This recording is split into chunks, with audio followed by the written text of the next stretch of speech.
We woke up, we got breakfast, we went to the redwoods, we had a beautiful morning. We helped each other. They helped me navigate by using the phone with the GPS.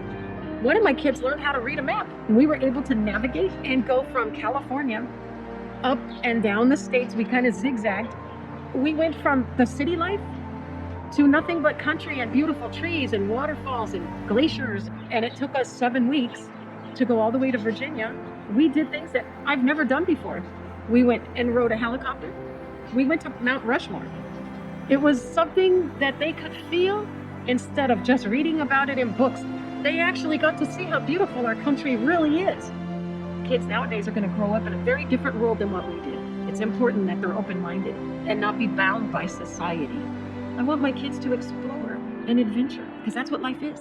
It's an exploration and an adventure.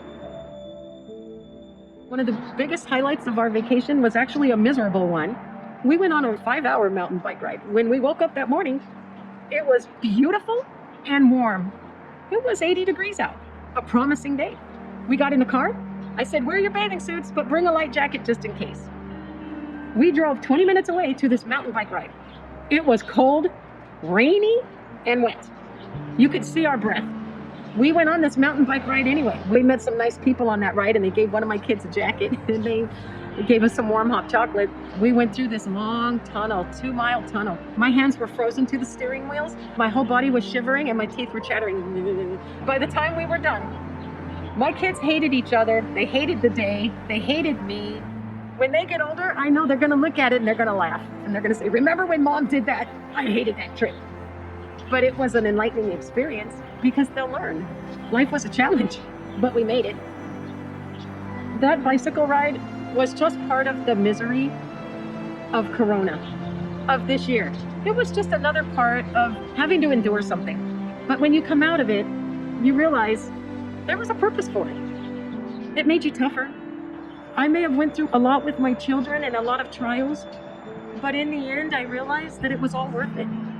And I have new things to look forward to. I left a lot behind.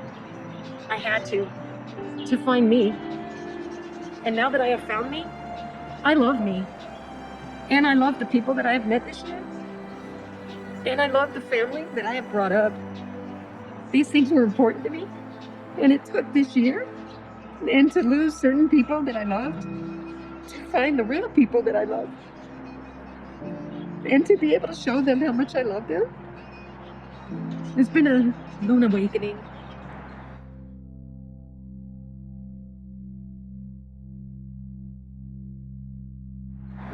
Even though we're in such volatile times, that people really want to come together. They really do.